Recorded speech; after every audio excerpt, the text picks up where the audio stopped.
La ley y la promesa. Neville Goddard. Capítulo 1. La ley. Imaginar crea realidad. El hombre es todo imaginación. Dios es hombre y existe en nosotros y nosotros en él. El cuerpo eterno del hombre es la imaginación, es decir, Dios mismo. El propósito de la primera parte de este libro es mostrar, a través de historias reales, cómo la imaginación crea la realidad.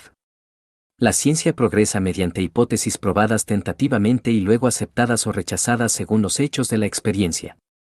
La afirmación de que la imaginación crea la realidad no necesita más consideración de la que permite la ciencia.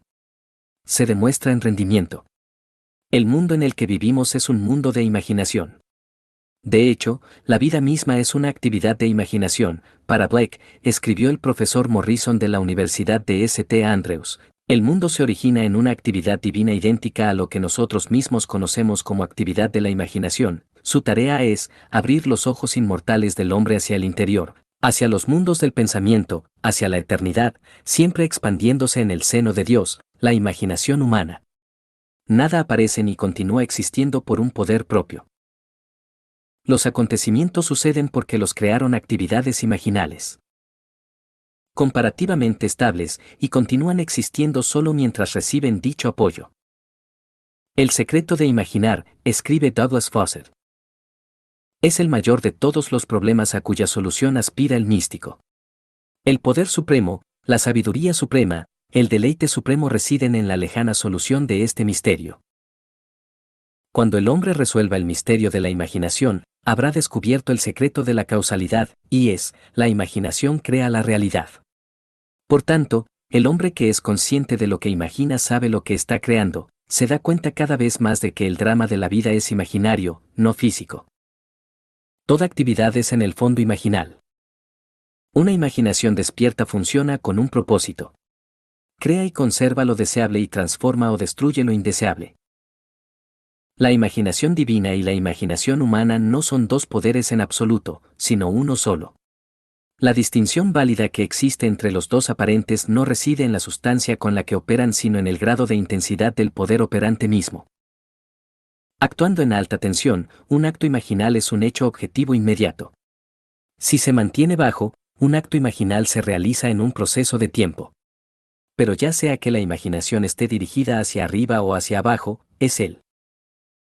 Realidad última, esencialmente no objetiva, de la que surgen objetos como fantasías repentinas.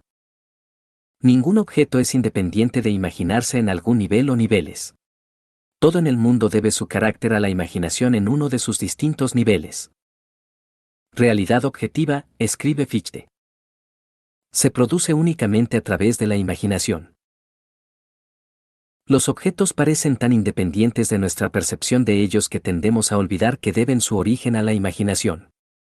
El mundo en el que vivimos es un mundo de imaginación, y el hombre, a través de sus actividades imaginales, crea las realidades y las circunstancias de la vida. Esto lo hace, ya sea a sabiendas o sin saberlo.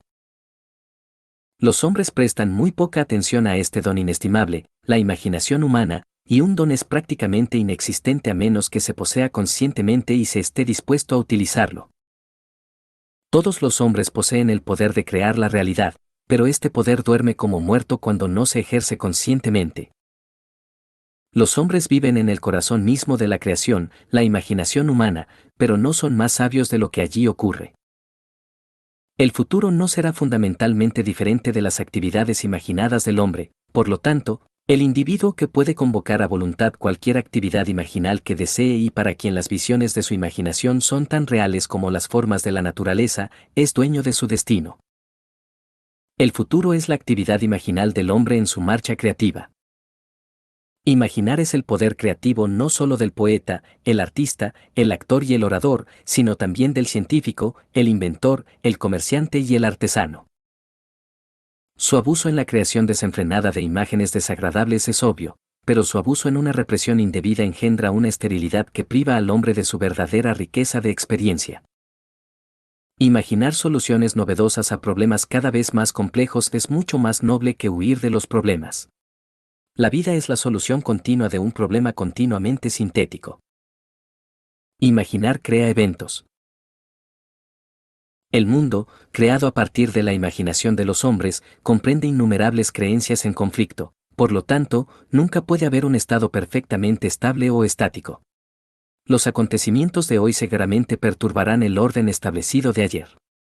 Los hombres y mujeres imaginativos invariablemente perturban una tranquilidad mental preexistente.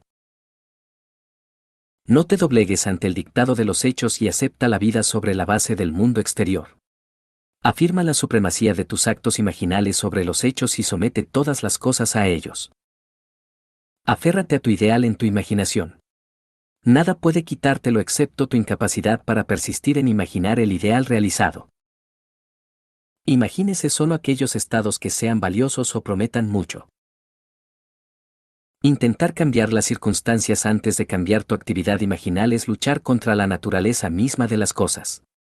No puede haber ningún cambio exterior hasta que primero haya un cambio imaginal. Todo lo que haces, sin ir acompañado de un cambio imaginal, no es más que un inútil reajuste de superficies. Imaginar el deseo cumplido provoca una unión con ese estado, y durante esa unión te comportas de acuerdo con tu cambio imaginado. Esto le muestra que un cambio imaginal resultará en un cambio de comportamiento. Sin embargo, tus alteraciones imaginales ordinarias cuando pasas de un estado a otro no son transformaciones porque cada una de ellas es seguida rápidamente por otra en la dirección inversa. Pero siempre que un estado se vuelve tan estable que se convierte en tu estado de ánimo constante, en tu actitud habitual, entonces ese estado habitual define tu carácter y es una verdadera transformación. ¿Cómo lo haces? Autoabandono. Ese es el secreto.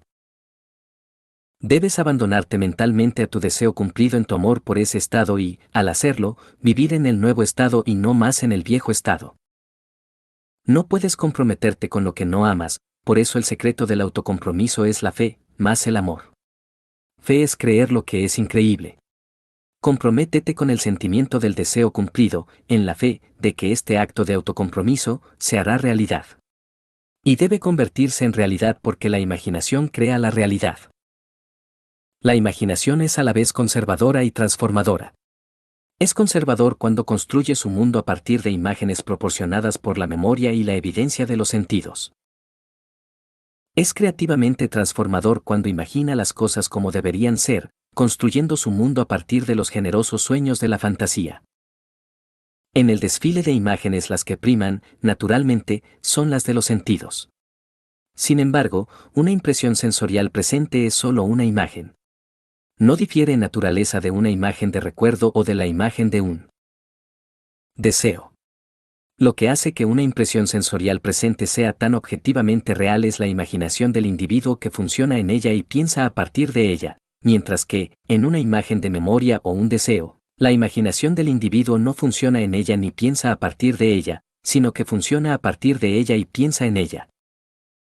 Si entraras en la imagen de tu imaginación, entonces sabrías lo que es ser creativamente transformador, entonces realizarías tu deseo, y entonces serías feliz. Cada imagen puede ser encarnada. Pero a menos que tú mismo entres en la imagen y pienses en ella, ésta es incapaz de nacer. Por lo tanto, es el colmo de la locura esperar que el deseo se cumpla con el mero paso del tiempo. Lo que requiere una ocupación imaginativa para producir su efecto, obviamente no puede realizarse sin dicha ocupación. No puedes estar en una imagen y no sufrir las consecuencias de no estar en otra. La imaginación es una sensación espiritual. Introduzca la imagen del deseo cumplido, luego bríndele viveza sensorial y tonos de realidad actuando mentalmente como lo haría si fuera un hecho físico. Ahora bien, esto es lo que quiero decir con sensación espiritual. Imagina que tienes una rosa en la mano. Huélelo. ¿Detectas el olor a rosas? Bueno, si la rosa no está ahí, ¿por qué su fragancia está en el aire?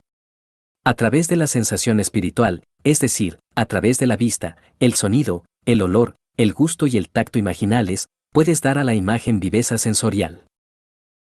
Si haces esto, todas las cosas conspirarán para ayudarte en tu cosecha y, tras reflexionar, verás cuán sutiles fueron los hilos que te llevaron a tu objetivo.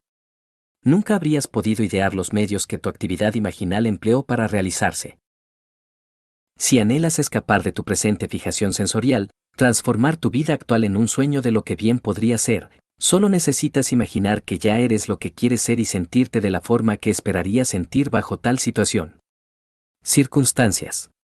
Como la fantasía de un niño que está rehaciendo el mundo según su propio corazón, crea tu mundo a partir de puros sueños de fantasía. Entra mentalmente en tu sueño, haz mentalmente lo que realmente harías, si fuera físicamente cierto. Descubrirás que los sueños no los realizan los ricos, sino los imaginativos. Nada se interpone entre usted y el cumplimiento de sus sueños excepto los hechos, y los hechos son creaciones de la imaginación. Si cambias tu imaginación, cambiarás los hechos. El hombre y su pasado son una estructura continua. Esta estructura contiene todos los hechos que se han conservado y aún operan por debajo del umbral de su mente superficial. Para él es simplemente historia. Para él parece inalterable, un pasado muerto y firmemente fijado. Pero en sí misma es vida, es parte de la era de la vida. No puede dejar atrás los errores del pasado, porque nada desaparece. Todo lo que ha sido sigue existiendo. El pasado todavía existe y da y sigue dando sus resultados. El hombre debe retroceder en la memoria, buscar y destruir las causas del mal, por muy atrás que se encuentren. A esto de ir al pasado y reproducir una escena del pasado en la imaginación como debería haber sido representada la primera vez, lo llamo revisión, y la revisión resulta en derogación. Cambiar tu vida significa cambiar el pasado. Las causas de cualquier mal presente son las escenas del pasado no revisadas. El pasado y el presente forman toda la estructura del hombre, llevan consigo todo su contenido. Cualquier alteración del contenido supondrá una alteración en el presente y futuro. Viva con nobleza, para que la mente pueda almacenar un pasado digno de recordar. Si no lo hace, recuerde que el primer acto de corrección o curación es siempre revisar. Si el pasado se recrea en el presente, también el pasado revisado se recreará en el presente, o de lo contrario la afirmación de que, aunque vuestros pecados sean como escarlata, serán tan blancos como la nieve, es una mentira. Y no es mentira.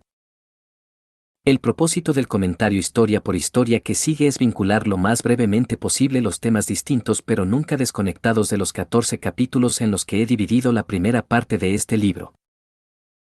Espero que sirva como un hilo de pensamiento coherente que una al todo, como prueba de su afirmación. Imaginar crea realidad.